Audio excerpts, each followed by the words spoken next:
What's going on, my fellow A-Plusers? Welcome back once again to a brand new episode of A-Plus Hero Report. I'm your host, as always, Adam Perez, back once again with a brand new Mandalorian Season 2, Episode number 5 review for you, ladies and gentlemen. This week's chapter was 13, titled The Jedi, the episode that I think a lot of us was certainly looking forward to. I certainly know I definitely was, not only because of the fact that Rosario Dawson was set to go ahead and debut as Ahsoka Tano, but we actually get the opportunity to see Dave Filoni behind the director's seat once again, ladies and gentlemen. So we're going to be talking about all of it today, from Dave Filoni to Ahsoka Tano's debut in live action form to some Mandalorian talk, and of course, we're going to get into some Baby Yoda for you guys today. So thank you very much for definitely joining us, guys. I hope you've had the opportunity to go ahead and watch this week's episode of The Mandalorian. If you haven't, just to give you a fair warning, spoilers are certainly coming, okay? We're definitely going to be breaking down and discussing this episode thoroughly. So if you haven't had the opportunity to watch the episode yet, certainly go ahead and do so, and definitely get right back here whenever you get the opportunity to. And then feel free to go ahead and leave your thoughts and your comments on this week's particular episode. Before we get into the breakdown, though, real quick, guys, if you guys ever have a question that you certainly want to have submitted over here on A-Plus Hero Reports, especially when we do our Mandalorian reviews, heck, maybe even when we do our weekend live shows of A-Plus Hero Report, feel free to go ahead and submit your questions over at any time to aplusopinions@gmail.com. Again, that's aplusopinions@gmail.com. If you have any questions about the Mandalore, or the Mandalorian, I should say, or pretty much anything that winds up dropping in regards to nerd pop culture, if you certainly have any questions, definitely go ahead and let us know. What's going on today, Gabriel? Certainly appreciate you coming through. Says, what's up, Adam? This episode was dope. Yeah, I definitely agree with you, man. This was the first episode here where we get the opportunity to see Dave Filoni not only direct the episode, but also write as well. So it's not very often that we see Jon Favreau sort of give up the writing, if you will, to this season. I think there's only 2 episodes this entire season that Jon Favreau has not written, and this was certainly one of them. So this was a Dave Filoni special, to say the least, and he certainly knocked it out of the park. So let's go ahead and just jump right into this week's episode, guys, and definitely go ahead and talk about it. I am going to say this real quick, just to go ahead and give Dave Filoni some praise. Wow. Just wow. He definitely has stepped up his game. I certainly wasn't the biggest fan of his 2 episodes that he wound up doing in season 1. I thought one of them was certainly better than the other, but you can definitely see that Dave Filoni certainly has come a pretty long way from his directorial debut in season 1, clearly taking a ton of pointers, not only from Jon Favreau, but anybody else that he's definitely directed with, because you can easily tell just seeing his work in here, which, mind you, is the longest episode of the season, if I'm not mistaken, clocking in at like 47 minutes. Dave Filoni is really kind of forming into his own, and I cannot wait to see certainly what else he has up his sleeve. I still think that he could certainly still work on his directing. I definitely do think, like, just watching this episode, that I think that he could certainly do a little bit better on, like, for say, really the only thing I can pick up is that maybe there are sometimes some of the performances can look a little bit wooden at times. So, like, for me, I would like to see Dave Filoni maybe learn to direct actors just a little bit more, right? Like, I guess sometimes when I was watching the episode, I felt like maybe he took like the first 1 or 2 takes instead of really giving them an opportunity to really find their particular scene or their moment for those scenes, if you know what I mean. So if anything, I would like to see Dave Filoni maybe work with the actors just a little bit more, because some of the performances can be a little bit wooden at times. But I think that's definitely just going to come with more experience. I mean, goodness, to say the least, the person that raised him, if you will, in Dave Filoni, and taught him how to do Star Wars in the first place, and George Lucas, wasn't the best when it came to directing actors, as you can see from the prequels itself. So maybe a little bit of that has rubbed off on Dave Filoni, but hopefully that's something that he'll definitely get a little bit better at. But overall, man, I got to say, Dave Filoni knocked it out of the park for me. Not too many things I had to say was wrong with this, but I definitely still think that he definitely needs some directing work. But man, his 3rd episode of live action, pretty incredible for Dave Filoni. So I'm expecting really big things for him. And, hopefully if he continues to stay on this path for working with Jon Favreau, maybe Jon Favreau will continue to mold and shape him into something absolutely spectacular with what he already certainly has going for himself. But, I will say this. One of the things that stood out to me in this episode that really popped for Dave Filoni is that just the like visually stunning, like the imagination of Dave Filoni just really creeps through this entire episode. Honestly, like just going to the forest planet of Corvus, seeing the city of Caladan and things like that. I just feel like with Dave Filoni's background, especially when it comes to animation and visuals, I mean, it doesn't surprise me that his cinematography and his scene selections are just wisely chosen, right? Like just really awe-inspiring stuff, just really breathtaking to watch anytime you get the opportunity to see Dave Filoni do anything live action or just directing in general. He kind of reminds me a little bit of Travis Knight, if you will, from Bumblebee, right? Somebody that came over from the animation side, like motion capture and things like that, or not motion capture, excuse me, like clay animation and things like that. So like visually, because he comes from that realm, he knows exactly what he wants to shoot. It's just really the idea of being able to capture that in the live action form. And I think Dave Filoni is definitely getting a handle on that, because this episode visually was just incredibly stunning. So I'm telling you, Dave Filoni with more experience under his belt and continuing to get these opportunities is going to be somebody you don't want to mess with when it comes to just being an incredible director and writer, certainly going forward, because animation and visually, he's already got it for sure. And really it pops out from just the intro of this episode. Getting to see Mando land on this particular planet. We get the opportunity to see Rosario Dawson making her first appearance here in the intro. I mean, the intro for me really does sort of set the entire tone of the episode. Not only is it visually stunning, but you see exactly what Dave Filoni is trying to set up for us. It definitely had like the idea of seeing Ahsoka Tano sort of at the gates of the city, nobody sort of letting her in. It very much felt like a samurai or like a Ronin warrior, like approaching a town because he wants to go ahead and take down like the king or whatever the case may be, like this warrior about to take on this whole city.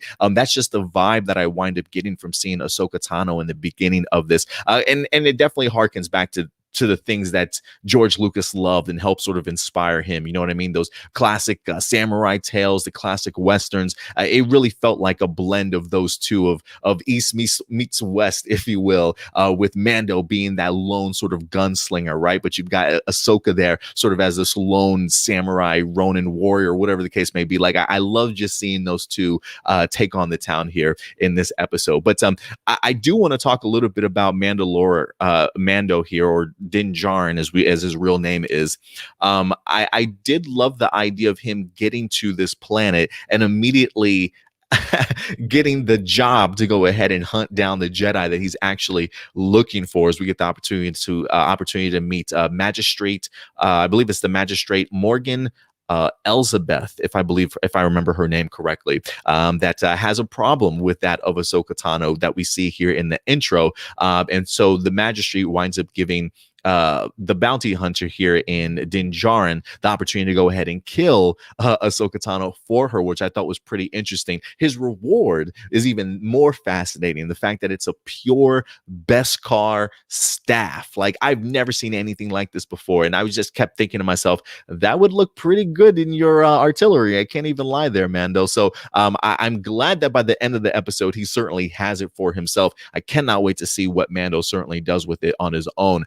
But I love the price that's out for a Jedi's head at this point in time. A pure Beskar staff. And I think even Ahsoka was probably pretty impressed that the bounty on her head costs that much. Like, when because I found it funny when Mando tells her, like, hey, I was actually sent here to kill you. Like, they offered me this Beskar staff. Like, when you look at the look on Ahsoka's face, she kind of smiles and grins a little bit. And I'm wondering if she's smiling because she realizes what the price is on her head and how much she's actually worth. So that definitely would draw a chuckle, to say the least. But yeah, so that's how we wind up getting the opportunity to see the Mandalorian and Ahsoka actually meet each other in here, and a nice little drag out battle between these two. Like, just seeing Ahsoka and Mando face off against each other really wants me, like, I really want to see a Mando and a Jedi sort of fight once again in their prime. I mean, the last time I saw a Jedi and a Mando face off against each other, great battle between Jango and Boba Fett on Kamino in Attack of the Clones, and of course, unfortunately for Jango, at the end of Attack of the Clones with Mace Windu when he winds up getting his head chopped off. But I've always been fascinated with Jedi versus Mandalorian battles, and to be able to see Mando hold up fairly well, even for the brief little skirmish that we wind up getting, was really cool to certainly see those two kind of duke it out. But I do want to talk a little bit also about Ahsoka Tano here, because big ups and big props to my fellow Puerto Rican sister and Rosario Dawson, man. I'm so glad that they wind up casting her for this particular role. I mean, I think she honestly nailed it. And listen, and there's no disrespect at all to Miss Ashley Eckstein, like who helped create Ahsoka Tano, brought life certainly to this character, right? And really utilized her platform of being in Star Wars to create a fantastic line and franchise of her own with her universe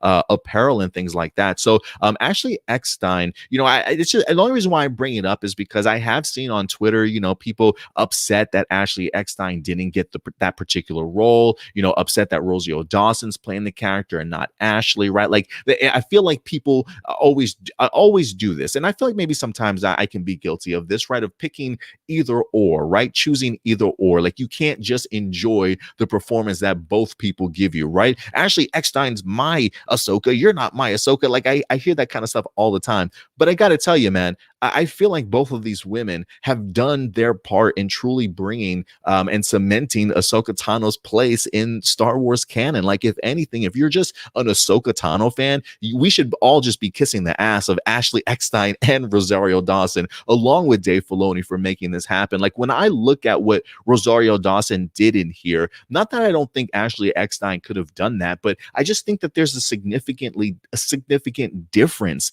between these two, right? Like, when I think of Ashley Eckstein, I think of like the younger version of Ahsoka Tano, right? The one that's been through all this stuff through the Clone Wars and has left the council and whatever the case may be, that young, sort of naive, but kind of transitioning into that adult version of Ahsoka. That's who I see as Ashley Eckstein. But when I looked at Rosario Dawson here, this was just like your war-hardened veteran, your wise and understanding yet adult sort of version of not of Ashley Eckstein, but of Ahsoka Tano that we've certainly been missing, right? Ever since those events in Star Wars Rebels, what have those events turned her into? And so I'm glad that we get to see that sort of visualized now in Rosario Dawson, who does hold a brand new, like, aura about her than what Ashley Eckstein was certainly bringing to the character. And I don't think that's anything wrong about that for Ashley Eckstein.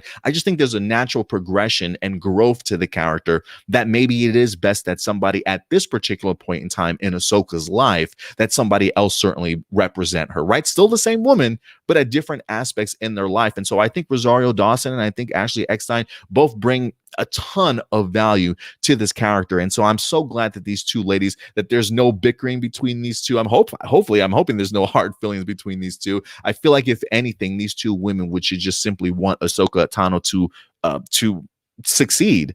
And I think she did just that. One of the things that we've talked about leading up to this episode is, look, I wouldn't be surprised if this is sort of like a test episode to kind of see how people react to Ahsoka Tano. Like, don't be surprised if we get ourselves some sort of spin-off series announcement at some point in time. Like, I truly want that. Like, if I had to choose what spin-off series came out of The Mandalorian, give me the Ahsoka Tano series over this supposed Boba Fett one that we certainly might get. Like, I would love to see them both, but I'm really much more fascinated in seeing what happened with Ahsoka, especially now that we have such an incredible talent like Rosario Dawson sort of attached to this role. But I just wanted to give Rosario Dawson certainly some praise for just showcasing another side of Ahsoka that I'm really glad that we got the opportunity to see in here, to be honest with you.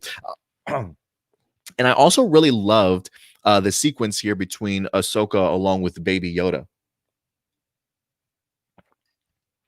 Or maybe, I guess officially now I should call him Grogu, right? Apparently that is in fact Baby Yoda's real name, Grogu.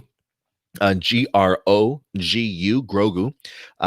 And apparently it looks as though Ahsoka was able to actually speak with him through his mind. I guess I don't want to say it's necessarily telekinesis, but I think she's like visually, she can kind of see his thoughts or whatever the case may be. So they are able to communicate to a certain extent, and so winds up revealing that Baby Yoda's name is Grogu. And not only that, but he actually does come from the Jedi Temple on Coruscant. So he has been alive and present ever since I would assume at least ever since the Phantom Menace or whatever the case may be. But she does in fact mention that once the downfall of the rebellion, if you will, right, the end of the Clone Wars, the rise of the Empire, I just assume Revenge of the Sith, like when Anakin comes in and starts trying to take out all these younglings. I think if anything, somebody manages to get Grogu out of there and kind of put him into hiding. So for all these years, man, he's been alone, just in the dark, just kind of hiding away, not using his force abilities to kind of hide and survive and things like that, right? Clearly in fear. And somewhere along the way, along this Grogu's journey here, he winds up bumping into the Mandalorian. And so that's exactly where we find ourselves at. So really great scenes, though, I thought.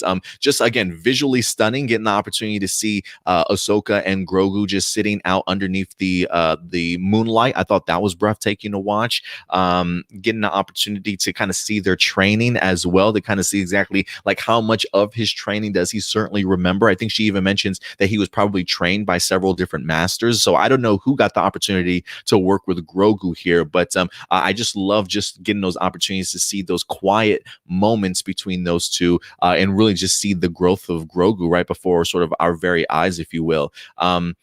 If anything, there was a little bit of a part of me that was a little bit bothered by Ahsoka Tano deciding not to train Grogu. I mean, don't get me wrong, I totally get her point of view. Like, I totally get her point of view, but there definitely was a part of me that was a little bit bummed that she certainly didn't pick up that opportunity for herself to go ahead and train him, right? But I guess that's probably what the fault of maybe the Jedi were, right? The arrogance of the Jedi, thinking that, we could bring somebody in like Anakin, and if I work with him, right, if the Jedi train him, he can grow up to be a great Jedi, right? I think that's probably some of the arrogance that Luke Skywalker talks about, that hubris, if you will, from The Last Jedi. And maybe that's something that Ahsoka herself realizes, right? That we tried this once where this kid had this vast attachment and understood love, or at least understood what it meant to be connected to somebody. And when you take that away and you add sort of fear and loss to their lives, that just kind of leads to anger. And,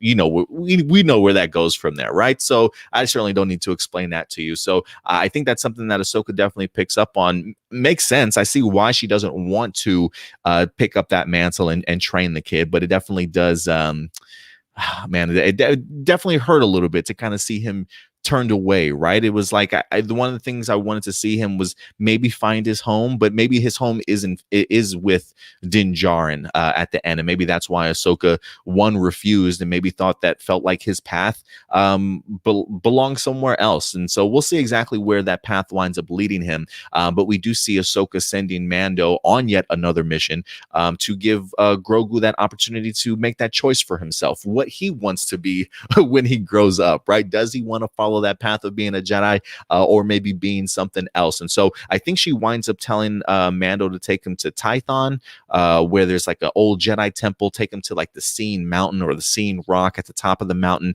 and he could like reach out in the Force, and hopefully another Jedi Master will come along and pick him up. And to that, I will say this, like, because of where we're at Star Wars timeline wise, I am wondering like where the bigger picture of all this is leading, right? Like, is the Mandalorian sort of an opening and a gateway to the beginning storylines and the beginning story pieces of our sequel trilogies, right? I mean, last week we got the opportunity to see Moff Gideon's experimental lab over on Navarro. There's already theories going around that some of that experimentation is maybe what has led to, say, the creation of Snoke, or maybe some of those experiments are utilized in the creation of fellow clones for Palpatine. You know what I mean? So I mean, if that first episode was a lead into the Snoke and Palpatine storyline, maybe this is a link into maybe the future for Luke. Like the only reason why I say Luke is, like, a part of me wonders if Ahsoka knows the path for Grogu, or maybe she doesn't, right? But the fact that she just says, leave him up there, there's not really many Jedi left, but maybe a Jedi will certainly come for him. what if it's Luke Skywalker that eventually comes for him, right? Like, we don't know exactly what the end journey is for Grogu. There's a huge 30-year gap between the events of Return of the Jedi all the way up to The Force Awakens. So who knows? Maybe if we ever do get to that moment and Grogu does have to say his farewell, maybe that will lead him on to some Luke Skywalker adventures. But who knows? Like, if you ask me, I would love the opportunity to see Mando in here just raise Grogu to be one of his own. Like, maybe he eventually just grows to be like a Mandalorian bounty hunter Jedi or something like that. Mandalore with Jedi abilities or whatever the case may be. I would love to kind of see something like that. So the future is out for Grogu, and so it's we'll see exactly how far into the Mandalorian will actually go with their stories, to say the least. But I really love just those moments between Ahsoka along with Grogu here also, and then great fight sequence between her and the Magistrate also at the end. And she actually inquires about Grand Admiral Thrawn, which I was not expecting to go ahead and see that. Like, when she mentions him, if anything, this kind of just lets me know that perhaps she is still on her search for Ezra Bridger and Grand Admiral Thrawn, because I believe the last time that we saw her was in the epilogue of the Star Wars Rebels, which I believe takes place a little bit after Return of the Jedi, if I'm not mistaken, and I believe the Mandalorian takes place like 5 years after Return of the Jedi. So the fact that she's inquiring about Grand Admiral Thrawn, and the last time that we saw him, I think we just saw him and Ezra Bridger from Star Wars Rebels just go out into the abyss, out into the unknown. So it seems as though the search is definitely still on. Please, somebody give me an Ahsoka Tano series. I want to see one. I want to see one. I truly, truly do. And hopefully that'll lead us to Sabine Wren at some point also in time. But yeah, I did love the amazing fight that we wind up getting between Ahsoka and the Magistrate as well. And I also, real quick, great costume design, great alien design as well for Rosario Dawson. She looks just like a grown-up version of Ahsoka, to be honest with you. I think they've done a fantastic job, especially with her outfit, honestly. And it was pretty cool too. Like, if you watch at the end of the episode, the concept art that they showcase, there is a section there where they show Ahsoka wielding a blue and red lightsaber as well. So it seems as though at one point in time they were throwing around that idea of playing with it. So I am glad that they did go back to the double the white lightsabers, though. I felt like that was pretty fitting for Ahsoka, especially where she's certainly at in her life right now. Trying to see if there's anything else on here that really jumped out at me. Other than that, man, the one thing that also just stood out, like, was just simply just the Mandalore's growth with Grogu. Getting the opportunity to see Din Djarin sort of as this father figure. Understanding and realizing Grogu's mentality, right? How stubborn he can be at times, and seeing Ahsoka recognize that and deciding, you know what, maybe you should teach him, right? Like, you train him. Let's see how you try, and getting the opportunity to see Din Djarin, like, almost like playing catch with his son. Good job, kid, way to go, kid. Like, just that level of enthusiasm, giving him his support that you can do this sort of thing. It just immediately put Din Djarin sort of in that father figure role. And what was fascinating to me too was that after they have that the battle in the city and they're getting ready to leave, he says, you're going to keep your part of the promise. You stay here. I'm going to go to the Razor Crest and get him, and I'll bring him back, right? So Mando goes to the Razor Crest and gets him to say his farewell. How long did that take? Because Ahsoka shows up to the Razor Crest almost like she was tired of waiting or whatever the case might have been, right? Because she even goes back into the town. And so I started thinking to myself, like, how long did this goodbye take for Mando? Like, maybe he really didn't want to depart with him, like, at all. I mean, just getting the opportunity to see, Din watching Grogu sort of, or Grogu, I should say, sleeping and things like that, slowly waking him up so he can take him back to the town and get him ready. It's almost like getting him ready took an extra 30 minutes. Like, it was trying to come to terms, like, should we leave or not leave? And then that's when Ahsoka winds up, like, coming up and is like, hey man, what are we about to do here? Like, I'm done waiting for you. So I felt very much like even Mando probably had a hard time separating from Grogu after everything that they've certainly have been through. But again, on one side, I feel a little bit bad for Grogu because he's not going to get sort of that Jedi training that he probably really needs. I can understand where she's certainly coming from, but again, just the idea of like pushing this, who wants to push this poor Baby Yoda guy away? You know what I'm saying? Like, he's way too adorable and things like that. But I feel as though she truly does that because maybe she knows that his path and his future belongs certainly somewhere else. And it'll be interesting to see exactly where what happens with the Mandalorian, like what other adventures are going to happen in between him having to take him to Tython. So I'm really excited to see now really the future for Baby Yoda just kind of just out there for us. There was a part of me too that really didn't want to see Mando hand over Baby Yoda to Ahsoka. Like, even my girlfriend was like, no, don't go, don't leave each other, sort of thing. And that part of me was kind of heartbroken at that thought as well. But now we get the opportunity to see these two on further adventures, and we'll see exactly what the future will hold for Grogu certainly going forward. But I just thought overall it was just a great episode, really well handled, great way to go ahead and jump into more Jedi lore, the Force, further connections from the other extended universe and other canon aspects. And also, quick shout out and honorable mention to Michael Biehn himself. Actually was in here. That's right.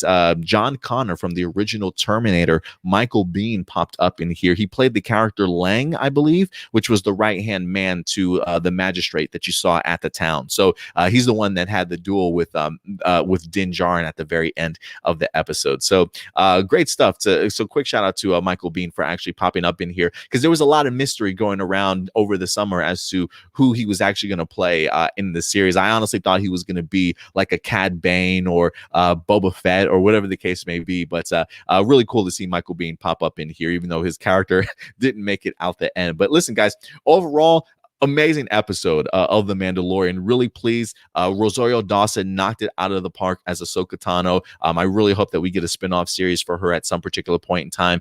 If not, I'm definitely ready to explore the remainder adventures of Mando as well as Grogu also. But guys, listen, at the end of the day, these are just simply my A+ opinions. I definitely want to go ahead and know yours. So please let me know your thoughts in the live chat or the comment section box below. Actually, let me see who's actually in the live chat and see what some of you guys are saying.